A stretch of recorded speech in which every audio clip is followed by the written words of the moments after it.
నమస్తే యాదగిరి, బాగున్నావా? బాగున్నా సార్.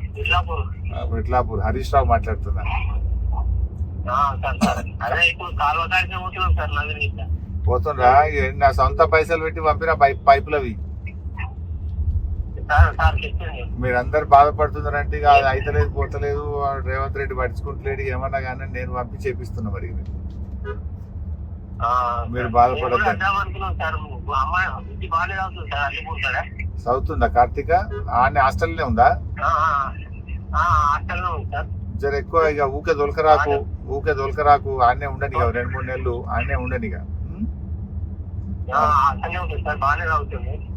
మనకి 3 నెలలు ముఖ్యం. 10వ తరగతి మంచిగా పాస్ అయితే కార్తీకకు మంచి భవిష్యత్తు ఉంటుంది. రేపు ఆడపిల్లలని ఏం లేదు, అందరు ఆడపిల్లలు మగపిల్లలు అంతా ఒకటే, అందరు బాగా చదువుకోవాల్సిందే. అదృష్టవంతుడు నువ్వు, లక్ష్మి పుట్టింది నీకు. అందుకే నేను పిల్లల కోసం ఫోన్ చేసిన ఇవాళ. అందరు పిల్లల్ని బాగా చదివింది, జర టీవీలు బంద్ చేసి 3 నెలలు చదివించమని చెప్దామని చేసిన. మంచిది తమ్మి, నమస్కారం.